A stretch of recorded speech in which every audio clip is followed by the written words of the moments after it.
श्री सद्गुरु महाराज की जय। पूज्यपाद महर्षि संत सेवी परमहंस जी महाराज का प्रवचन।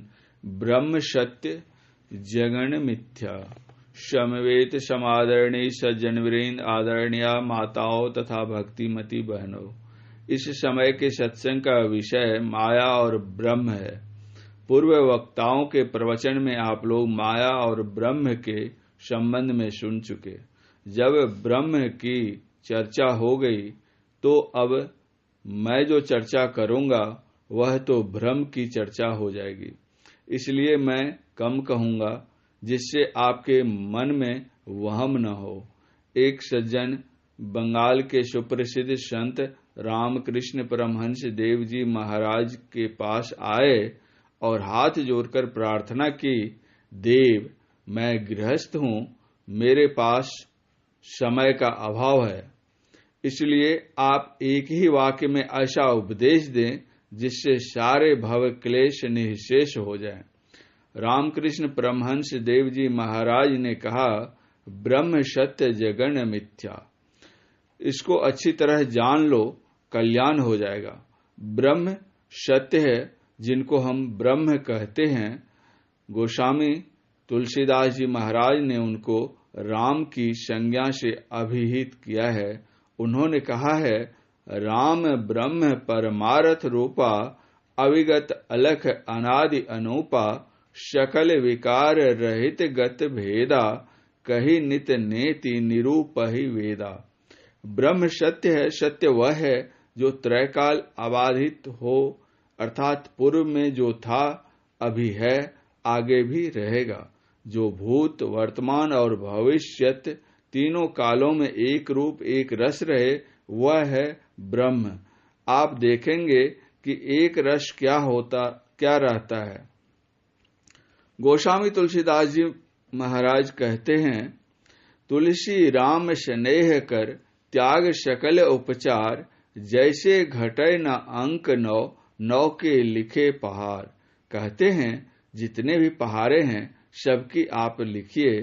सबको आप लिखिए, उन पहाड़ों में आपको न्यूनाधिक अंक मिलेंगे, किंतु एक नौ का ही पहाड़ा है जो एक रस रहता है। उसके अतिरिक्त अन्य जितने पहाड़े हैं सब परिवर्तनशील हैं। तात्पर्य यह है कि जिस तरह नौ का पहाड़ा एक रस रहता है, उसी तरह वह ब्रह्म एक रस रहता है। जिसने इस ब्रह्म को जान लिया उसका भ्रम समाप्त हो गया। इस ब्रह्म को संतों ने कहीं राम शब्द में से अभिहित किया है तो कहीं साईं शब्द से। इसी प्रकार कहीं आत्मा, कहीं परमात्मा आदि विविध नामों से संबोधित किया है। लेकिन विचार करके देखने पर तो हम उस प्रभु का नाम क्या रख सकते हैं, वे तो अनामी है।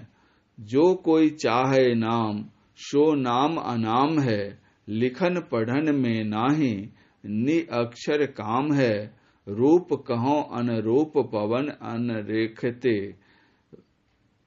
अरे हारे पलटू, गैव दृष्टि से संत नाम वह देखते। गुरु नानक देव जी महाराज ने तो स्पष्ट कहा, पिता जन्म की जाने पूत। अरे पिता पुत्र का नाम रख सकता है, पुत्र क्या पिता का नाम रख सकता है? हम सब तो परमात्मा की संतान हैं, हम उनका नाम क्या रख सकते हैं? जिस ईश्वर का नाम नहीं वह ईश्वर कैसा? हम लोग नित्य पाठ करते हैं, जो परम तत्व आदि अंत रहित असीम अजन्मा अगोचर सर्वव्यापक और सर्वव्यापकता के भी पढ़े हैं, उसे ही सर्वेश्वर सर्वाधार मानना चाहिए। अब इस अगोचर शब्द पर आप गौर कीजिए। हम लोग ईश्वर के लिए नित्य पाठ में प्रयोग करते हैं अगोचर शब्द का। अन्य संतों ने भी यही कहा है। अब हम वेद का पन्ना पर उल्टें, वह क्या कहता है। अवांग मनुष्य गोचर ऋग्वेद कहता है, उपनिषद पढ़िए, शांडिल्य उपनिषद में आया है, यतो वाचो निवर्तन्ते अप्राप्य मनसा। इस प्रकार ईश्वर के लिए क्या वेद क्या उपनिषद सब के सब अगोचर अगोचर शब्द बोल रहे हैं। संत गोरखनाथ जी के पास जाइए, उनसे पूछिए वे क्या कहते हैं। बस्ती न शून्यं शून्यं न बस्ती अगम अगोचर ऐसा, गगन शिखर मह बालक बोलहि वाका नाम धरहुगे कैसा।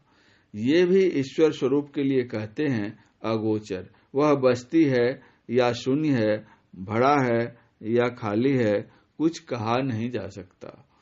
अगर हम मुंह में ला देते हैं, वाणी में ला देते हैं, तो अवांग मनुष्य नहीं कह सकते। एक यात्री यात्रा कर रहा था, रास्ते में जंगल मिल गया। एक साधु बाबा की कुटिया थी। वहां पर कुछ यात्री पहुंचता है और पूछता है कि बाबा बस्ती कितनी दूर है। साधु बाबा ने कहा बस जंगल पार करो, बस्ती मिल जाएगी। वह जंगल पार करता है, देखता है कि शमशान है। लौटकर वह आता है और कहता है कि बाबा आपने कहा था कि बस्ती जंगल पार करने पर मिलेगी, वहां तो बस्ती नहीं है, वहां तो शमशान है। साधु बोला, अरे बस्ती किसको कहते हैं? जिसको तुम बस्ती कह रहे हो वास्तव में वह बस्ती नहीं है, वह तो उजार है। वहां से लोग रोज मर मर कर यहाँ वास करते हैं। बस्ती तो यह है, यहाँ से कभी उजड़ते नहीं। जिसको तुम उजार शमशान कहते हो वही बस्ती है, और जिसको तुम बस्ती कहते हो वह उजार है। जब जग व्यवहार की ऐसी बात है, तब उस प्रभु के लिए क्या कहा जाए कि वह बस्ती है या शून्य है। प्रभु स्वरूप के संदर्भ में संत कबीर साहब क्या कहते हैं, सुनिए। नैना बैन अगोचरी श्रवणा कर्णिसार, बोलनी कै सुख कारण कहिए सिरजनहार। ये भी अगोचर कहते हैं। गुरु नानक देव जी महाराज से पूछा जाए वे क्या कहते हैं। अलख अपार अगम अगोचरी नाति सुकाल न कर्म, जाति अजाति अजोनि संभव नाति सुभाव न भरमा। साचे सचियार विटहु कुर्बानु, नाति सुरूप वर्णु नहीं रेखिया।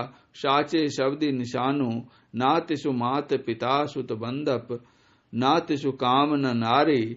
अकुल निरंजन अपर परम प्रभु सगली ज्योति तुम्हारी। घट घट अंतरि ब्रह्म लुकाइया, घटी घटी ज्योति सवाई। बजर कपाट मुक्ते गुरुमति निर्भय तारी लाई। जंत उपाई काल सृजंता, बसगति जुगति सवाई। सतगुरु सेवी पदार्थ पावही, छूट ही शब्द कमाई। सूचय भारे साचु समावे, वेड़े सूचाचारी। तंतय कऊ परम तंतु मिलाइया, नानक शरण तुम्हारी। तो गुरु नानक देव जी महाराज भी कहते हैं परमात्म स्वरूप अगोचर है।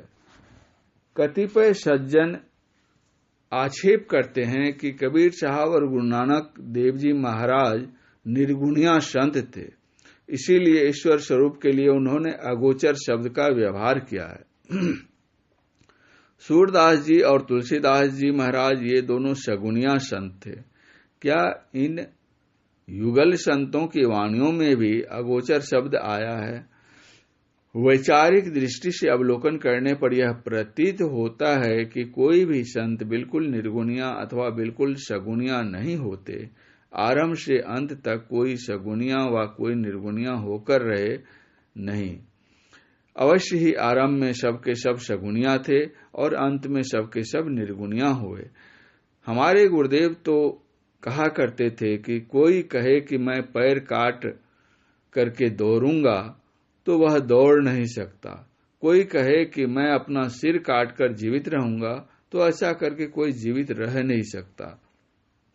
शरीर के लिए पैर भी चाहिए और सिर भी।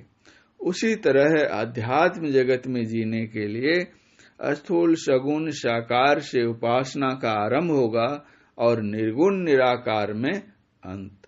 संतों की साधना पद्धति यही है। सगुण की सेवा करो, निर्गुण का करो ज्ञान। निर्गुण सगुण के पड़े तहें हमारा ध्यान। गुरु नानक देव जी महाराज कहते हैं, निर्गुण सरगुण त्रिहु गुण ते दूरी, नानक अलिप्तु रहिया भरपूरी। अब आप तुलसी दास जी महाराज के वचन में भी सुन लीजिए। अगोचर शब्द का व्यवहार उन्होंने किस प्रकार किया है। राम स्वरूप तुम्हार वचन अगोचर बुद्धि पर, अविगत अकथ अपार, नेति नेति नित निगम कह।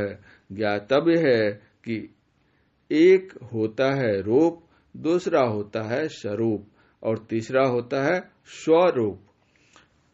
रूप जो इन आंखों से देखा जाए, स्वरूप जो उस रूप के सहित हो, और स्वरूप अर्थात निज रूप। वह निज रूप कैसा है, गोस्वामी जी के ही शब्दों में लीजिए। अनुराग सो निज रूप जो जगते विलक्षण देखिए, संतोष सम शीतल सदा दम देहवंत न लेखिए। इस प्रवचन का दूसरा अंतिम भाग अगले प्रवचन पाठ में परम पूज्य महर्षि संतसेवी परमहंस जी महाराज का यह प्रवचन दिनांक 16/2/1992 ईस्वी को अखिल भारतीय संतमत सत्संग के 81वें वार्षिक महाधिवेशन चित्रकूट भगवान श्री राम की पावन तपोभूमि के प्रमोद वन में अपराह्न कालीन सत्संग के शुभ अवसर पर हुआ था। शांति संदेश जुलाई 1993 ईस्वी। श्री सद्गुरु महाराज की जय।